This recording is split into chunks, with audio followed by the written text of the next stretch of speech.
ಈಗ ಕೆಳಗಿನ ಪ್ರಶ್ನೆಗಳಿಗೆ 20 ವಾಕ್ಯಗಳಲ್ಲಿ ಉತ್ತರಿಸಿ. ಇದು 6 ಅಂಕದ ಪ್ರಶ್ನೆ. ಯಾವುದಪ್ಪ ಅಂತಂದರೆ ಇಳಿಮುಖ ಸೀಮಾಂತ ತುಷ್ಟಿಗುಣ ನಿಯಮವನ್ನು ಕೋಷ್ಟಕ ಮತ್ತು ರೇಖಾಚಿತ್ರದ ಸಹಾಯದೊಂದಿಗೆ ವಿವರಿಸಿ. 6 ಅಂಕಕ್ಕೆ ತುಂಬ ಸಲ ಕೇಳಿದ್ದಾರೆ. ಈ ಒಂದು ಪ್ರಶ್ನೆನ ಈ ಒಂದು ವಿಡಿಯೋದಲ್ಲಿ ಕಲ್ತ್ಬಿಡೋಣ. ಹಾಗಿದ್ರೆ ಮೊದಲು ಪೀಠಿಕೆಯನ್ನು ಇಂಟ್ರಡಕ್ಷನನ್ನು ಮ್ಯಾಂಡಟರಿ ಇಂಟ್ರಡಕ್ಷನ್ ಹಾಕಲೇಬೇಕು. ಹಾಗಿದ್ರೆ ಏನಪ್ಪ ಇದು ಒಂದು ಕ್ವಶನನ್ನು ಆ್ಯಸ್ ಸಿಂಪಲ್ ಆಸ್ ದ್ಯಾಟ್ ನಾವು ಕಲಿತಾ ಹೋಗೋಣ. ಓಕೆ, ಅನುಭೋಗಿಯ ವರ್ತನೆಯನ್ನು ಚರ್ಚಿಸುವಾಗ ಆತನ ಬಿಹೇವಿಯರ್, ಆತ ಯಾವ ರೀತಿ ವರ್ತನೆ ಮಾಡ್ತಾನೆ ಅಂತ ಚರ್ಚೆ ಮಾಡುವಾಗ, ಡಿಸ್ಕಷನ್ ಮಾಡುವಾಗ ಇಳಿಮುಖ ಸೀಮಾಂತ ತುಷ್ಟಿಗುಣ, ಇಳಿಮುಖ ಸೀಮಾಂತ ತುಷ್ಟಿಗುಣ ನಿಯಮ ಒಂದು ನಿಯಮವಾಗಿ ಪ್ರಮುಖ ನಿಯಮವಾಗಿದೆ. ಇದಿಷ್ಟು ಅರ್ಥ ಆಯಿತು. ಈ ನಿಯಮವನ್ನು ಜನಪ್ರಿಯಗೊಳಿಸಿರ್ತಕ್ಕಂಥ ಕೀರ್ತಿ ಇಲ್ಲಿ ನೀವು ಏನು ಮಾಡ್ತೀರಾ ಅಂತಂದರೆ ಎಲ್ಲ ಬುಕ್ಕಲ್ಲೂ ಏನಿದೆ ಡಾಕ್ಟರ್ ಆಲ್ಫ್ರೆಡ್ ಮಾರ್ಷಲ್ ರವರಿಗೆ ಸಲ್ಲುತ್ತದೆ ಅಂತ ಬರಿತೀರಿ. ಆದರೆ ಇದನ್ನು ಆಲ್ಫ್ರೆಡ್ ಮಾರ್ಷಲ್ ರವರು ಜನಪ್ರಿಯಗೊಳಿಸಿದ್ದಾರೆ. ಆದರೆ H.H. ಗೋಸೆನ್ ರವರ ಪ್ರಮುಖ ನಿಯಮ ಇದು. ಇವರು ಆಲ್ಫ್ರೆಡ್ ಮಾರ್ಷಲ್ ರವರು ಏನು ಮಾಡ್ತಾರೆ, ಜಸ್ಟ್ ಜನಪ್ರಿಯತೆಯನ್ನು ಗೊಳಿಸಿದರೆ H.H. ಗೋಸೆನ್ ರವರು ಮೂಲತಃ ಇದನ್ನು ಪ್ರತಿಪಾದಿಸ್ತಾರೆ. ಇದಿಷ್ಟನ್ನು ನೀವು ಬರೀರಿ. ಆದ್ದರಿಂದ ಇದು ಮಾರ್ಷಲ್ ನಿಯಮ ಅಲ್ಲ, ಇದು H.H. ಗೋಸೆನ್ ರವರ ನಿಯಮ ಅಂತ ಬರೀರಿ. ಇದು ಲಿಟ್ರಲಿ ಈ ಒಂದು ವರ್ಡನ್ನು ಆ್ಯಡ್ ಮಾಡಿ. ಈ ನಿಯಮವನ್ನು ನೋಡೋದಾದರೆ ಈ ನಿಯಮದ ಪ್ರಕಾರ ಇತರೆ ಸ್ಥಿತಿಗತಿಗಳಲ್ಲಿ ಬದಲಾವಣೆಗಳಿಲ್ಲದಿದ್ದಾಗ, ಯಾವುದೇ ರೀತಿ ಬದಲಾವಣೆಗಳಿಲ್ಲ, ಒಂದು ನಿರ್ದಿಷ್ಟ ಅವಧಿಯಲ್ಲಿ ಒಂದು ಸ್ಪೆಸಿಫಿಕ್ ಟೈಮಲ್ಲಿ ಒಂದು ವಸ್ತುವಿನ ವಿವಿಧ ಘಟಕಗಳನ್ನು, ಅಂದರೆ ಒಂದು ವಸ್ತುವಿನ ವಿವಿಧ ಘಟಕಗಳು, ಒಂದು ವಸ್ತು ಇದೆ ಅದರ ವಿವಿಧ ಘಟಕಗಳು, ಓಕೆ, ಸಮಯದ ಅಂತರವಿಲ್ಲ, ಒಂದು ವಸ್ತುವಿನ ವಿವಿಧ ಘಟಕಗಳನ್ನು ಸಮಯದ ಅಂತರವಿಲ್ಲದೆ ಒಂದಾದ ನಂತರ ಒಂದಾದರ ಮೇಲೊಂದರಂತೆ ಸೇವಿಸುತ್ತಾ ಹೋದಲ್ಲಿ ಆ ವಸ್ತುವಿನ ಹೆಚ್ಚುವರಿ ಘಟಕಗಳ ಅನುಭೋಗದಿಂದ ಆ ವಸ್ತುವಿನ ಹೆಚ್ಚುವರಿ ಘಟಕ ಅಂದರೆ ಒಂದಲ್ಲ ಪ್ಲಸ್ ಒಂದಲ್ಲ ಮತ್ತೊಂದು, ಈ ರೀತಿ 10 ಘಟಕಗಳು ಪ್ಲಸ್ 1 11, ಈ ರೀತಿ ಹೆಚ್ಚುವರಿ ಘಟಕಗಳ ಅನುಭೋಗದಿಂದ ದೊರೆಯುವ ತುಷ್ಟಿಗುಣ ಇಳಿಮುಖವಾಗುತ್ತಾ ಹೋಗುತ್ತದೆ.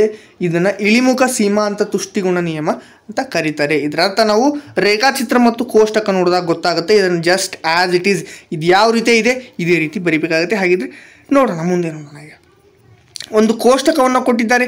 ಈ ಕೋಷ್ಟಕದಲ್ಲಿ ಒಟ್ಟು ತುಷ್ಟಿಗುಣ, ಸೀಮಾಂತ ತುಷ್ಟಿಗುಣ, ಟೋಟಲ್ ಯುಟಿಲಿಟಿ, ಮಾರ್ಜಿನಲ್ ಯುಟಿಲಿಟಿ, ಹಣ್ಣುಗಳ ಒಂದು ಅನುಭೋಗಿಸಿದ ಕಿತ್ತಳೆ ಹಣ್ಣುಗಳ ಸಂಖ್ಯೆ ಆ್ಯಸ್ ಇಟ್ ಈಸ್ ಯಾವ ರೀತಿ ಇಲ್ಲಿ ಕೋಷ್ಟಕ ಇದೆ ಅದೇ ರೀತಿ ಕೋಷ್ಟಕವನ್ನು ಹಾಕಬೇಕಾಗತ್ತೆ. 1 ರಿಂದ 6 ಸಂಖ್ಯೆಯನ್ನು ಹಾಕಿದ್ದೀವಿ. ಇದಿಷ್ಟನ್ನು ನೆನಪಿಟ್ಕೋಣ. 1 ರಿಂದ 6 ಬರೆದ್ವಿ. 12, 18, 22, 24, 22 ಇದು ಒಟ್ಟು ತುಷ್ಟಿಗುಣ. ಇದು ಇರ್ತಕ್ಕಂಥದ್ದು ಒಟ್ಟು ತುಷ್ಟಿಗುಣ. ಹಾಗಿಲ್ಲೇ ಸೀಮಾಂತ ತುಷ್ಟಿಗುಣ. ಹಾಗಿದ್ರೆ ಇದರ ಒಂದು ಮೀನಿಂಗನ್ನು ನೋಡ್ತಾ ಹೋಗೋದಾದರೆ ಇಲ್ಲಿ 1ನೇ ಹಣ್ಣನ್ನು ಸೇವಿಸಿದಾಗ ಕಿತ್ತಳೆ ಹಣ್ಣು 1, ತುಷ್ಟಿಗುಣ ಎಷ್ಟು ದೊರೀತು ನಮಗೆ? 12 ದೊರೀತು. ಅದೇ ರೀತಿ ಸೀಮಾಂತ ತುಷ್ಟಿಗುಣ 12. ಇಲ್ಲಿ ಹೆಚ್ಚಾಗ್ತಾ ಹೋಗ್ತದೆ. ಒಟ್ಟು ತುಷ್ಟಿಗುಣದ ನಿಯಮ ಏನಂತಂದರೆ, ಈಗ ನೀವು ಯಾವ ರೀತಿ 1ನೇ ಘಟಕದಲ್ಲಿ 12, 2ನೇ ಘಟಕದಲ್ಲಿ ಒಟ್ಟು ತುಷ್ಟಿಗುಣದಲ್ಲಿ 18, 22, 24, ಅದೇ ರೀತಿ 24, 22 ಈ ರೀತಿ ಯಾಕೆ ಬಂತಂತಂದರೆ ಇಲ್ಲಿ 12 ಇದೆ. ಸೀಮಾಂತ ತುಷ್ಟಿಗುಣದಲ್ಲಿ ಪ್ರಮುಖವಾಗಿ ಕಡಿಮೆ ಆಗ್ತಾ ಹೋಗುತ್ತೆ, ಪ್ರಮುಖವಾಗಿ ಇಳಿಮುಖವಾಗುತ್ತಾ ಹೋಗುತ್ತೆ. ಇದು ಸ್ವಲ್ಪ ಏರಿದರೆ ಇದು ಇಳಿಯುತ್ತೆ. ಹಾಗಾಗಿ ಇಲ್ಲಿ 12, 6, 4, 2 ಯಾವಾಗ ಸೀಮಾಂತ ತುಷ್ಟಿಗುಣ 0ಗೆ ಬರ್ತದೋ ಇದು ಸಮನಾಗಿ ನಿಲ್ತದೆ. ಇಷ್ಟೇ. 24 ಅಂತಿದೆಯಲ್ಲ ಇದು ಸ್ಥಿರವಾಗಿ ನಿಲ್ಲುತ್ತದೆ. ಇದೇನಾದರೂ ಸೀಮಾಂತ ತುಷ್ಟಿಗುಣ ಮೈನಸ್ ಹೋದರೆ ಇಲ್ಲಿ ಕಡಿಮೆ ಆಗುತ್ತೆ. ಇದಿಷ್ಟನ್ನು ಕರೆಕ್ಟಾಗಿ ನೆನಪಿಟ್ಟುಕೊಂಡ್ರೆ ಸಾಕು. ಈ ಕೋಷ್ಟಕವನ್ನು ಬಳಸಿ ಸ್ವಲ್ಪ ವಿವರಣೆಯನ್ನು ಕೊಡಬೇಕಾಗುತ್ತೆ. ಮೇಲಿನ ಅನುಸೂಚಿಯಲ್ಲಿ ತೋರಿಸಿರುವಂತೆ ಅನುಭೋಗಿ ಕಿತ್ತಳೆ ಹಣ್ಣನ್ನು ನಿರಂತರವಾಗಿ ಅನುಭೋಗಿಸ್ತಾ ಹೋದಂತೆಲ್ಲ ಆತ ಪಡೆಯುವ ಸೀಮಾಂತ ತುಷ್ಟಿಗುಣ ಕಡಿಮೆ ಆಗ್ತದೆ. ಇಲ್ಲಿ ನೋಡಿ, ಇಲ್ಲಿ ಕಡಿಮೆ ಆಗ್ತಾ ಹೋಗಿದೆ. ಇಲ್ಲಿ ಮೇಲೆ ನಾವು 12 ಅಂತ ಇತ್ತು, ಇಲ್ಲಿ ಫಸ್ಟು ಇಲ್ಲಿ 12 ಇದೆ. 12ರಿಂದ 6ಕ್ಕೆ ಬಂತು, 6ರಿಂದ 4, 2, 0, 0 ಆದ ನಂತರ -2ಕ್ಕೆ ಬಂತು. ಹೀಗಾಗಿ ಇಲ್ಲಿ ಅವ್ರು ಕೊಟ್ಟಿದ್ದಾರೆ ವಿವರಣೆಯನ್ನು ಇದೇ ರೀತಿಯಾಗಿ ಬರೀಬೇಕು. ಅನುಭೋಗಿಸ್ತಾ ಹೋದಂತೆಲ್ಲ ಆತ ಪಡೀತಕ್ಕಂಥ ಸೀಮಾಂತ ತುಷ್ಟಿಗುಣ ಅಂತಂದರೆ ಆ ಸರಕಿನಲ್ಲಿರ್ತಕ್ಕಂಥ ತೃಪ್ತಿ ಅಷ್ಟೇ ಕಡಿಮೆ ಆಗುತ್ತಾ ಹೋಗುತ್ತದೆ. ಪಟ್ಟಿಯಲ್ಲಿ ತೋರಿಸಿದಂತೆ ಅನುಭೋಗಿ ಮೊದಲನೇ ಕಿತ್ತಳೆ ಹಣ್ಣನ್ನು ತಿಂದಾಗ ಆತನಿಗೆ 12 ಯೂನಿಟ್ನಷ್ಟು ಸೀಮಾಂತ ತುಷ್ಟಿಗುಣ ಲಭ್ಯ ಆಗ್ತದೆ. 12 ಯೂನಿಟ್ನಷ್ಟು ತುಷ್ಟಿಗುಣ ಲಭ್ಯ ಆಗುತ್ತೆ. ಓಕೆ, ಲಭ್ಯ ಆಗಿ ಈ ಹಂತದಲ್ಲಿ ಒಟ್ಟು ತುಷ್ಟಿಗುಣ 12 ಇರ್ತದೆ. ಎರಡನೇ ಕಿತ್ತಳೆ ಹಣ್ಣನ್ನು ತಿನ್ನುವ ವೇಳೆಗೆ ಬಯಕೆ ತೀವ್ರ ಕಡಿಮೆ ಆಗುತ್ತೆ. ಇಲ್ಲಿ ನೋಡಿ, ಬಯಕೆ ತೀವ್ರ ಕಡಿಮೆ ಆಗುತ್ತೆ ನೋಡಿ.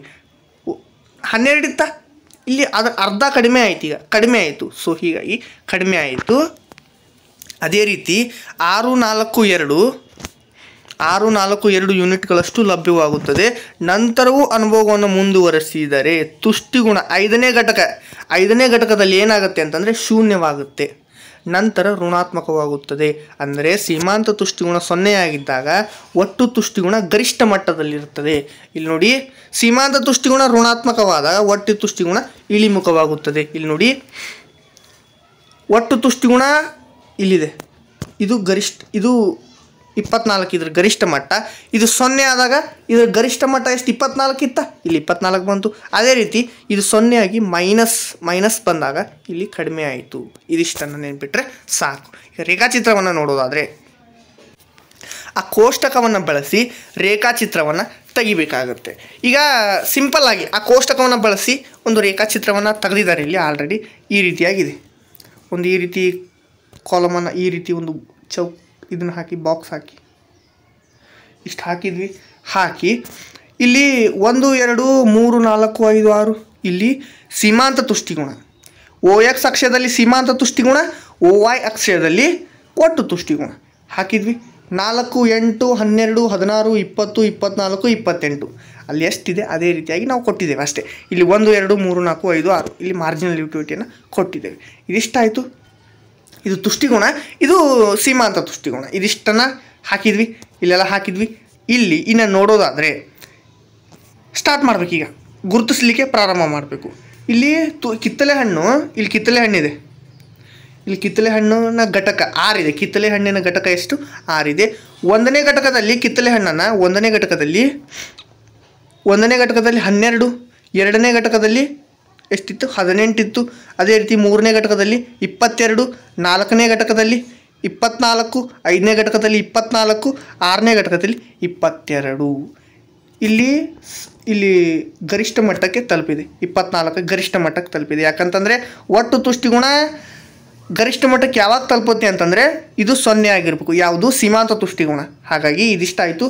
ಇಲ್ಲಿ ಮೊದಲು 12 ಇತ್ತು, ಇದು ಇಲ್ಲಿದೆ ನೋಡಿ, ಮಾರ್ಜಿನಲ್ ಯುಟಿಲಿಟಿ. ಅಂದರೆ ಸೀಮಾಂತ ತುಷ್ಟಿಗುಣ. ಇಲ್ಲಿ 8ಕ್ಕೆ ಬಂತು, ಅದೇ ರೀತಿ 4ಕ್ಕೆ ಬಂತು, 2ಕ್ಕೆ ಬಂತು, 0 -2ಕ್ಕೆ ಬಂತು. -2ಕ್ಕೆ ಬಂದು ಇದಿಷ್ಟು ಇಲ್ಲಿಗೆ ಸ್ಟಾಪ್ ಆಯಿತು. ಇದಿಷ್ಟು ಸ್ಟಾಪ್ ಆಯಿತಾ? ಇದ್ರ ಮೇಲೆ ಒಂದು ಉದಾಹರಣೆಯನ್ನು ನಾವು ಬರಿಬೇಕಾಗುತ್ತೆ. ಏನು ಬರಿಬೇಕಂತಂದರೆ, ಮೇಲಿನ ರೇಖಾಚಿತ್ರದಲ್ಲಿ OX ಅಕ್ಷದಲ್ಲಿ ಕಿತ್ತಳೆ ಹಣ್ಣನ್ನು ಗುರುತಿಸಿದ್ದೇವೆ, ಕಿತ್ತಳೆ ಹಣ್ಣಿನ ಘಟಕವನ್ನು ಗುರುತಿಸಿದ್ದೇವೆ. OY ಅಕ್ಷದಲ್ಲಿ ತುಷ್ಟಿಗುಣವನ್ನು ತೋರಿಸಲಾಗಿರ್ತಕ್ಕಂಥದ್ದು. TU ಒಟ್ಟು ತುಷ್ಟಿಗುಣ, MU ಸೀಮಾಂತ ತುಷ್ಟಿಗುಣ ರೇಖೆಗಳಾಗಿವೆ. ಇದು ಒಟ್ಟು ತುಷ್ಟಿಗುಣ, ಸೀಮಾಂತ ತುಷ್ಟಿಗುಣ ರೇಖೆ ಆಗಿರ್ತಕ್ಕಂಥದ್ದು. ಅದೇ ರೀತಿ ಸೀಮಾಂತ ತುಷ್ಟಿಗುಣ ರೇಖೆ ಮೊದಲಿನಿಂದಲೂ ಇಳಿಮುಖವಾಗುತ್ತಾ ಹೋಗಿ 5ನೇ ಕಿತ್ತಳೆ ಹಣ್ಣನ್ನು ಅನುಭವಿಸಿದಾಗ OX ಅಕ್ಷವನ್ನು ಛೇದಿಸುತ್ತದೆ. ಇದು OX ಅಕ್ಷ ಇಲ್ಲಿ ಛೇದಿಸಿದೆ, ಹೌದಾ? ಛೇದಿಸಿದೆ. ಅದೇ ರೀತಿ TU ಮೇಲ್ಮುಖನಾಗಿ ಚಲಿಸುತ್ತಾ ಹೋಗಿ ಸ್ವಲ್ಪ ಕಾಲ OX ಅಕ್ಷಕ್ಕೆ ಸಮಾನಾಂತರವಾಗುತ್ತದೆ. ಇಲ್ಲಿ ಸಮನಾಗಿ ಆಗಿ ನಂತರ ಸಮವಾಗುತ್ತೆ. ಅದೇ ರೀತಿ ಉಳಿಯುತ್ತದೆ. MU ಶೂನ್ಯವಾಗಿದ್ದಾಗ TU ಸ್ಥಿರವಾಗಿರುತ್ತದೆ. MU ಶೂನ್ಯ ಆಗಿರ್ತಕ್ಕಂಥ ಇಲ್ಲಿ ರೇಖೆ ಅಷ್ಟೇ ಇಲ್ಲಿ ಸ್ಥಿರವಾಗಿದೆ. ಇಲ್ಲಿ ನೋಡಿ ಗರಿಷ್ಠ ಮಟ್ಟಕ್ಕಿದೆ, ಸ್ಥಿರವಾಗಿ ಇರುತ್ತದೆ. ಸೀಮಾಂತ ತುಷ್ಟಿಗುಣ ಋಣಾತ್ಮಕವಾದಾಗ ಒಟ್ಟು ತುಷ್ಟಿಗುಣ ಇಳಿಕೆಯಾಗುತ್ತದೆ. ಇಲ್ಲಿ 24 ಇತ್ತು, ಇಲ್ಲಿ 22ಕ್ಕೆ ಆಯಿತು. ಇದಿಷ್ಟನ್ನು ಬರೆದ್ರೆ 6ಕ್ಕೆ 6 ಅಂಕ ನಿಮಗೆ ಸಿಗುತ್ತೆ ಅಂತ ಹೇಳ್ತಾ ಚಾನಲನ್ನು ಸಬ್ಸ್ಕ್ರೈಬ್ ಮಾಡ್ಕೊಳ್ಳಿ. ಈ ಒಂದು PDF ಟೆಲಿಗ್ರಾಮ್ ಚಾನಲ್ ಹಾಕಿದ್ದೇನೆ, ಹೋಗಿ ತಗೊಳ್ಳಿ. Thank you.